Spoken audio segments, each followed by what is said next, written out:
Bonjour, je suis Baaz Armi, Solutions Architect chez Elastic. Aujourd'hui, je vais vous présenter la sécurité pour les architectures de logging. Quelques chiffres avant de commencer.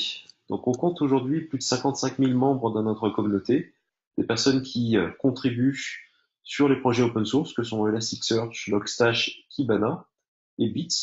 On compte plus de 40 000 contributions et plus de 1800 clients aujourd'hui payants, des personnes donc, qui ont pris la souscription qui inclut notre support et nos plugins d'entreprise. Notre stack, donc elle a la structure suivante, donc un cœur qui est composé de la partie open source, Logstash Bits pour la collecte de données, Elasticsearch pour le stockage distribué des données, et Kibana pour la visualisation. On a à droite une partie qui s'appelle Xpack et qui contient tous les plugins d'entreprise qui sont fournis au sein de la souscription. Donc une partie sur la sécurité, l'alerting, le monitoring et le graph. Elastic Cloud est une offre en ligne d'Elasticsearch. Donc on peut créer des clusters qui sont managés en ligne. Il suffit simplement de choisir la capacité du cluster dont on a besoin, donc la RAM par exemple, ou le stockage, et donc déployer son cluster en quelques minutes. Elastic, la stack, couvre un large éventail de cas d'utilisation. Donc ça part de l'analyse en termes de sécurité, de log aussi, et puis du business analyst. On peut faire aussi du search, donc on a tout un tas d'API pour justement aller sur un cas d'utilisation ou l'autre, donc des API plutôt d'agrégation et des API plutôt de search.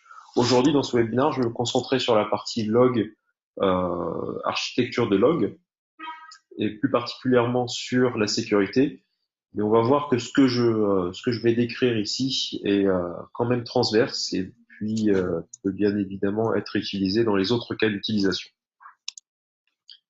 Donc, avant de commencer, on va un petit peu parler des risques en termes de sécurité que l'on peut rencontrer dans une architecture et surtout la relation qu'on pense avoir avec la sécurité. C'est un peu comme celle qu'on voit dans cette animation où on pense maîtriser l'architecture, en être maître. Peut-être poser simplement un firewall, un IP table, un proxy au-dessus de notre cluster Elasticsearch peut être suffisant.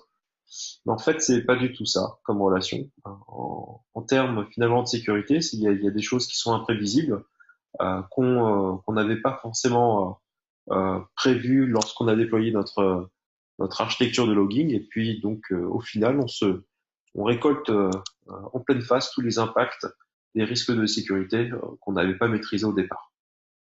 Donc dans le contexte de l'architecture de logging, pour rappel, donc ça c'est une architecture complète. Ça peut être plus simple, ça peut être aussi complet en fonction des cas d'utilisation.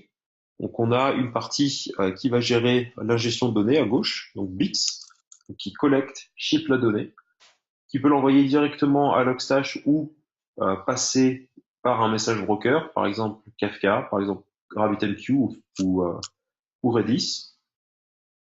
On a ensuite Logstash qui va récupérer la donnée, la transformer et l'indexer dans Elasticsearch.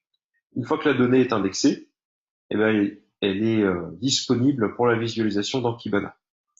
Donc dans cette architecture, on a quelques risques. Déjà au niveau du transport des données, quand on utilise une technologie qui n'est pas celle que l'on fournit au sein de la stack, il faut assurer finalement que le transport est chiffré, qu'on est capable de le sécuriser d'un point A à un point B. D'autre part, lorsqu'on indexe la donnée, pareil, si on utilise une technologie d'ingestion qui est tierce, il faut s'assurer finalement que cette technologie a les droits, les permissions pour écrire sur l'index Elasticsearch pour stocker la donnée. On a aussi un risque au niveau accès aux données. Donc là, on le voit pour Kibana, mais c'est la même chose si on utilise des API. Donc quelqu'un qui accède aux données, il faut s'assurer que cette personne a les permissions pour accéder aux documents, à l'index, ou voire au champ d'un document. Et enfin, entre les nœuds, donc admettons que vous partiez pour votre propre déploiement dans le cloud, sur une plateforme qui n'est pas Elastic Cloud, eh bien, vous pouvez avoir des réseaux qui sont mutualisés sur cette plateforme cloud. Et donc, derrière, il faut aussi assurer que les données qui vont transiter entre les nœuds sur le réseau sont cryptées. On a des cas d'utilisation bien spécifiques qui sont atteints surtout dans des larges groupes où on commence par un cas d'utilisation, le login, et finalement il y a une attraction qui se crée autour de ce cas et ça va attirer d'autres équipes et donc on va au final non pas servir juste un cluster Elasticsearch, mais plutôt une plateforme de data qui est portée par Elastic.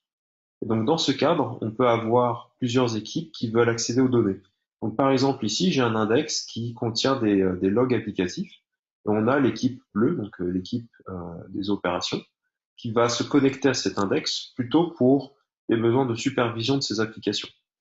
Mais il se trouve que ces logs, finalement, ont une signification financière. Donc on a l'équipe de compta qui va aussi s'y connecter pour récupérer des données financières. Et au sein de cette équipe de compta, on a une hiérarchie. Et donc, dans la hiérarchie, on a des managers qui veulent, eux, accéder aux données critiques. Donc, des données auxquelles toute l'équipe n'a pas accès. Donc, cette hiérarchie et cette organisation, elle doit se traduire de manière transparente, je dirais, dans Elasticsearch. Il doit y avoir quelque chose qui fait que l'on peut configurer finalement l'accès en fonction des rôles utilisateurs et des équipes. Et il faut imaginer que ça, ce qui est vrai pour un index, se réplique n fois pour toutes les équipes de l'organisation sur un ou plusieurs index.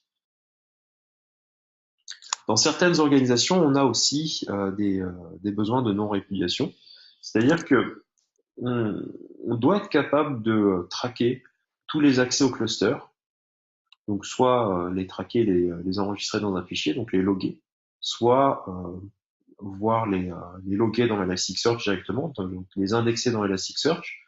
Pourquoi? Parce que on a besoin finalement d'avoir une source sûre qui n'est pas modifiable, qui ne doit pas être modifiée plutôt, et que l'on peut consulter pour assurer finalement que les logs d'accès n'ont pas été modifiés. Et tout ceci est possible grâce à la partie XPack.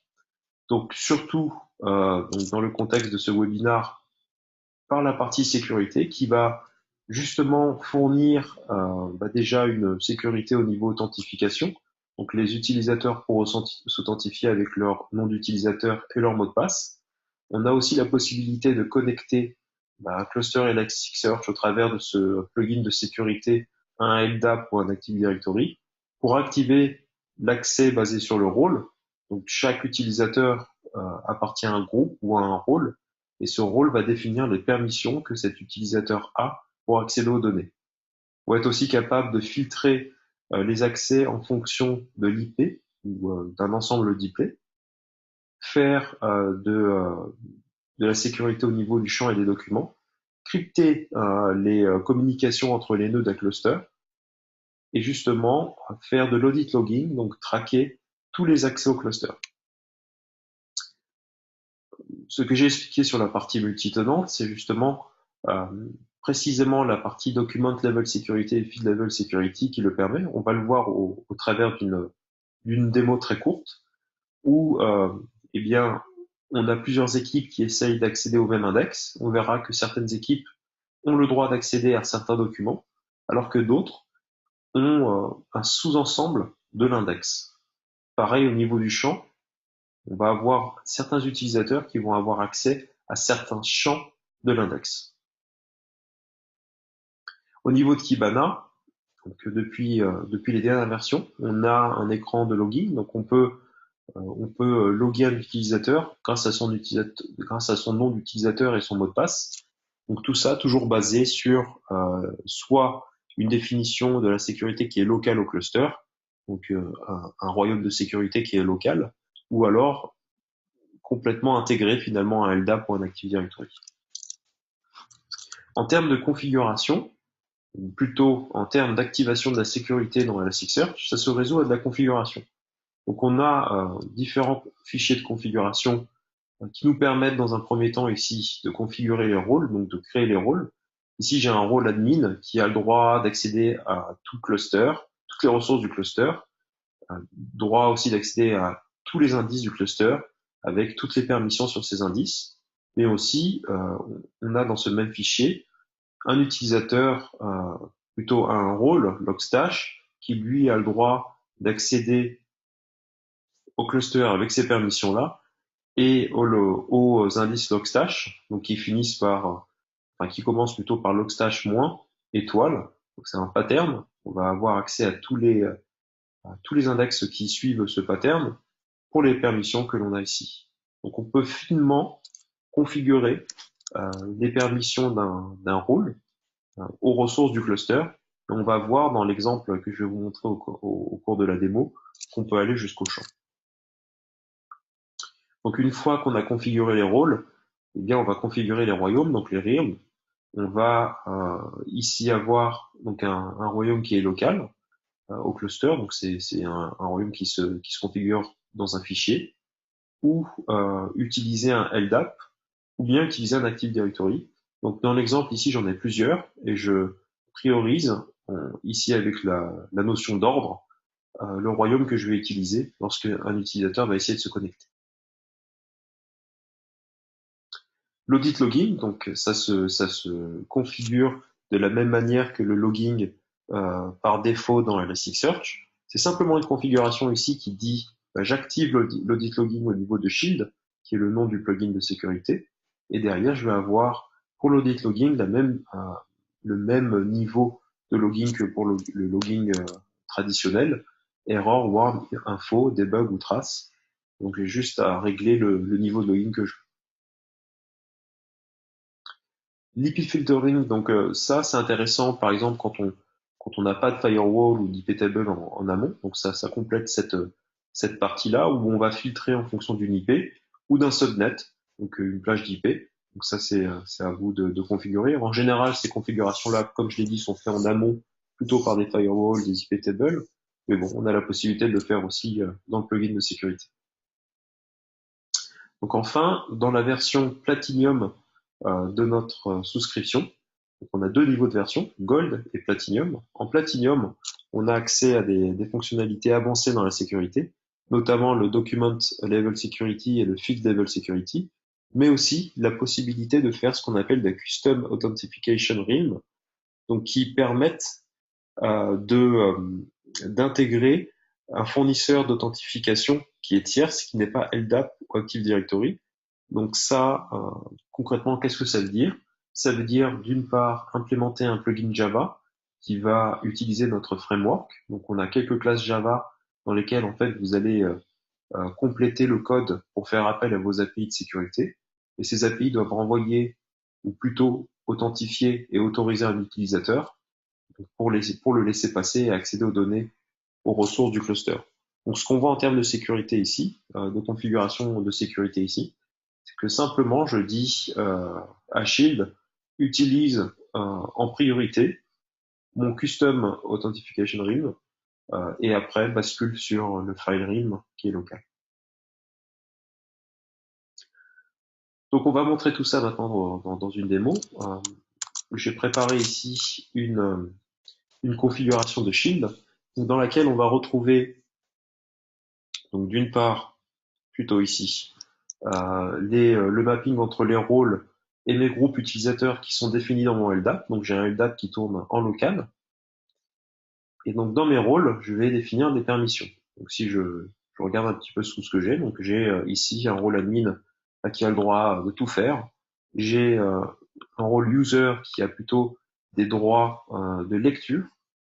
Et plus bas, j'ai un premier rôle qui s'appelle donc ici, voilà, Last.fm Germany, donc qui apparemment a le droit d'accéder à toutes les ressources aux API du cluster, qui a le droit d'accéder à tous les indices du cluster. Par contre, pour l'index Last.fm2, on lui donne la possibilité de lire, de faire du search, mais seulement d'accéder au document Germany, au document pardon dont le pays est Germany. Donc comment ça se traduit ça? Donc si je me connecte à ma console Sense, je vais utiliser dans un premier temps le rôle Baldin, l'utilisateur Baldin. Donc, si je jette un coup d'œil ici dans mon mapping, donc apparemment Baldin est admin, donc il devrait avoir accès à tout. C'est ce qu'on va faire. On va essayer ça. On va aller dans Sense. On va y aller dans Sense et puis on va donc utiliser par exemple ici cette requête et on voit donc que j'ai ce type de document dans l'ASTFM. Donc j'ai des documents de type musique, donc ça décrit une personne. Pour chaque personne, on a une liste d'artistes préférés et on a notamment le pays. Donc normalement, cet utilisateur Baldin, il devrait avoir accès voilà à des pays qui sont différents, pas seulement l'Allemagne, mais tout type de pays. Donc on a ici le Mexique, on a eu le Canada, on a eu l'Allemagne, on a les États-Unis. Voilà. Donc pour cet utilisateur, on peut voir ça un petit peu comme l'administrateur ou plutôt le manager dans l'exemple que j'ai montré dans mes slides, où j'ai dit que les managers de l'équipe de compta avaient accès à tout. Donc c'est le cas de Baldin, il a accès à tout. Donc maintenant, si je me connecte avec un autre utilisateur, je vais le faire dans la même fenêtre. Cette fois-ci, je vais utiliser Christophe. Donc si je reviens à mon fichier de configuration, ici, donc Christophe, lui, dans mon LDAP, a accès aux données Last.fm, mais seulement pour les pays, le pays Allemagne. Ça se traduit par une requête, donc c'est ce qu'on appelle le Document Level Security, où j'isole un sous-ensemble des données qui sont stockées dans mon index. Ce sous-ensemble ici correspond aux données relatives à l'Allemagne.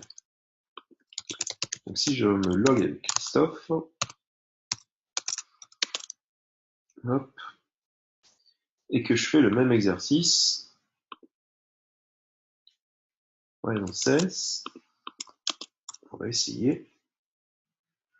Voilà, on va commencer par ça. Ok, on a a priori l'enregistrement que j'ai là concerne bien l'Allemagne. La même chose ici. C'est tout le temps le cas, donc on peut descendre encore un petit peu dans les résultats, mais a priori, on a accès qu'à des documents Allemagne. On peut faire le test. Hein. Si je cherche hop, des documents dont le pays est France, est-ce que j'ai quelque chose? Non. Par contre, si je cherche Germany, voilà, j'ai oublié la majuscule. Si on fait la même chose avec France, on n'a rien.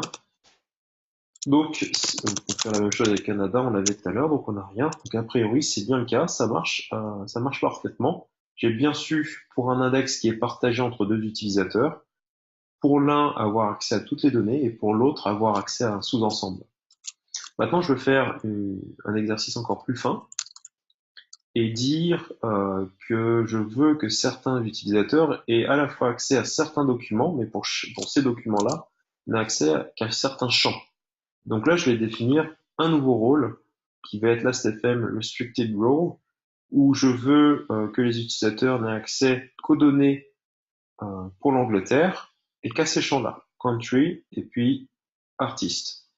Donc j'ai un utilisateur ici qui s'appelle Alan et qui a ce rôle-là. Donc on va essayer de la même manière.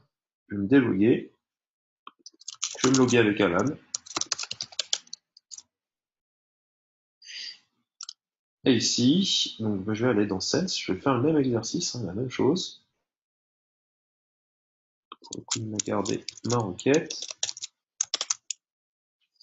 Donc là, qu'est-ce que j'obtiens? J'obtiens donc un document ici qui a country, artist, on va plier ça, et on voit qu'on n'a que ça, que ces deux champs-là, tous les documents.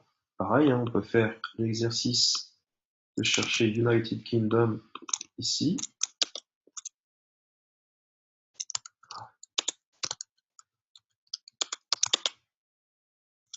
Là, je ne sais pas pourquoi il ne le trouve pas. Hop. On va faire plutôt ça comme ça. Je suis pas sûr de la manière dont j'ai indexé les données.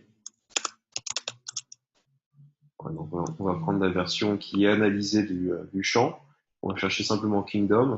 Donc là, je vois bien que j'ai que des documents qui ont l'air de contenir, oui, apparemment United Kingdom. Mais bon, si je tape Canada, je n'aurai rien. Donc voilà, là j'ai su, donc pour un index, aller encore à un niveau encore plus fin et dire pour cet utilisateur, je veux isoler un sous-ensemble des données, mais en plus dans ce sous-ensemble, je veux lui donner une vue partielle de chaque document. Donc il ne voit que deux champs. Comment ça se traduit ça? Donc si je fais l'exercice avec Aldine et que je vais dans Graph, dans le plugin Graph, en sachant que Aldine a accès à toutes les données du cluster, donc on peut par exemple avec le plugin Graph afficher un graphe de plusieurs champs. Donc ici, je vais choisir country et puis artiste et dire affiche-moi quelques pays. Donc on voit, voilà, si je tape étoile, il va m'afficher tous ces pays-là. Ensuite, je peux m'amuser à plutôt afficher d'abord quelques pays et puis artistes et puis après explorer. Voilà, donc j'affiche mes pays, les artistes et puis je continue à explorer tout ça. Maintenant, si je fais le même exercice avec Christophe,